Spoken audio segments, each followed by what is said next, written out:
नमस्कार, welcome back to my channel. और शिक्षण योजना के क्रम में शिक्षण योजना प्रस्तुत है। यह विज्ञान विषय की शिक्षण योजना है। तो आइए देखते हैं। इसके लिए आप सबसे पहले शिक्षण योजना संख्या लिखेंगे और इसमें 4 कॉलम खींचे गए हैं। पहला दिनांक, दूसरा कक्षा, तीसरा विषय और चौथा समय। इसको आप अपनी सुविधा के अनुसार डाल सकते हैं। जिस विषय की शिक्षण योजना है वो विषय लिख सकते हैं, किस क्लास की है और जिस डेट में आप इसका उपयोग करें उस डेट को भी डालें, समय भी आप डालें। फिर इसके बाद आगे बढ़ते हैं लर्निंग आउटकम, जो कि महत्वपूर्ण है। तो लर्निंग आउटकम के लिए बच्चे पादप रेशों तथा उनके प्रयोग के रूप को जान सकेंगे, समझ लेते हैं और एक बच्चे द्वारा बनाई गई इकाई के बारे में समझ लेते हैं। फिर बच्चे जो जानते हैं कि वस्त्र कैसे बनते हैं, वस्त्र के जो रेशे हैं वो पौधों से लिए जाते हैं। छोटी छोटी जानकारी बच्चे रखते हैं और उस जानकारी को आगे बढ़ाते हुए पाठ का अध्यापन किया जाएगा। तो फिर आगे बढ़ते हैं, देखते हैं। पाठ 5 है ये इकाई। इसमें जो है इसको कि विज्ञान के विषय में इकाई कहा गया है पाठ को। तो इकाई 5 है पुस्तक में और पाठ का नाम है तंतु से वस्त्र तक। अब इसमें सहायक सामग्री देखिए कितनी है, कौन सी उपयोग की गई है। विभिन्न प्रकार के रस्सी, रुई, पटसन, नारियल के रेशे और रील आदि। फिर शिक्षण अधिगम के प्रकार और गतिविधियां देखिएगा। यहाँ पर शिक्षण के जो चरण हैं वो सबसे पहले शिक्षण के आरंभ में, तो इसके लिए इसमें 4 कॉलम खींचे गए हैं।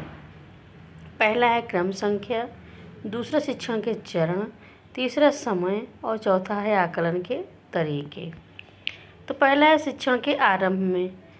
तो इस शिक्षण के आरंभ में बच्चों को विद्यालय में उपलब्ध गेहूं और चावल के बोरे को बच्चों के सामने दिखाते हुए प्रश्न को पूछा जाएगा और इसके लिए समय रखा गया है 5 मिनट। आकलन का तरीका है प्रश्नोत्तर विधि। तो इस प्रकार शिक्षण का माहौल बनाते हुए, सृजित करते हुए जो प्रश्न पूछे जाएंगे वो इस प्रकार है। बोरा किससे बना है? सुतली किससे बनती है? सुतली के रेशे किस पौधे से प्राप्त किए जाते हैं? बच्चों के उत्तरों को बोर्ड पर लिखते जाएंगे और चर्चा करते हुए आगे बढ़ते जाएंगे। तो इस प्रकार बच्चों के द्वारा छोटे छोटे उत्तर मिलते रहेंगे और बच्चों की रोचकता भी बनी रहेगी और शिक्षण कार्य में सजीवता रहेगी। फिर शिक्षण कार्य को आगे बढ़ाते हुए शिक्षण के दौरान देखते हैं, बच्चों को 3 से 4 के समूहों में विभाजित करेंगे और इस प्रकार समूह बनाने से शिक्षण कार्य में रोचकता और कक्षा में सजीवता उत्पन्न होगी। फिर समूहों को रुई, नारियल के रेशे और पटसन के रेशे को बांट देंगे और बच्चों को निर्देश देंगे, इससे वे कपड़ा बनाकर अपनी कॉपी में चिपका दें। इसके लिए समय रखा गया है 25 मिनट, 25 मिनट्स। तो अब सभी समूह सक्रियता से कार्य करेंगे और बारी बारी से अपने कार्य का जो है प्रस्तुतिकरण करेंगे। प्रस्तुतिकरण के पश्चात निम्न बिंदुओं पर चर्चा करेंगे और प्रयोग के दौरान बच्चे आपस में भी विचार विमर्श करेंगे, फिर प्रस्तुतिकरण करेंगे। अब आगे देखते हैं, कताई, बुनाई और बंधाई में क्या अंतर है और बच्चे इन सब प्रश्नों को सुनेंगे, जवाब देंगे। फिर आगे है अध्यापक द्वारा संक्षिप्त समेकन किया जाएगा। इस प्रकार शिक्षण के मध्य में कार्य बढ़ता रहता है आगे और शिक्षण के अंत में देखिएगा, बच्चों से रुई से कपड़ा बनने, नारियल के रेशों से रस्सियाँ बनने और रस्सी से चटाई बनाने की क्रिया को शिक्षक समेकित करेंगे और उस पर चर्चा करेंगे।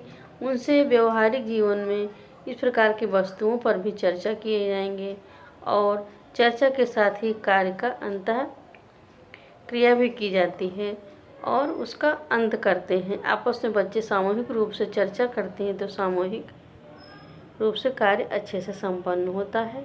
बच्चों की सक्रिय सहभागिता का शिक्षक अवलोकन करेंगे। फिर इसके बाद प्रदत्त गृह कार्य होगा। बच्चे रुई तथा जूट पादप के किन भागों, बच्चे इन प्रश्नों को नोट करेंगे अपनी पुस्तिका पर और देखिएगा प्रश्न कौन से हैं। रुई तथा जूट पादप के किन भागों से प्राप्त होता है? कपास से सूती वस्त्र बनाने में प्रयुक्त वस्तुओं को क्रम से लिखिए।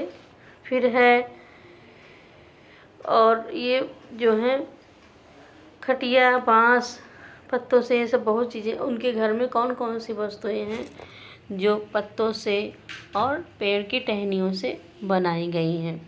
तो इस प्रकार बच्चे घर में जाकर वस्तुओं का अवलोकन करेंगे और उनकी आकलन क्षमता में भी वृद्धि होगी। फिर इसके बाद शिक्षक के लिए आवश्यक हो जाता है आत्म मूल्यांकन।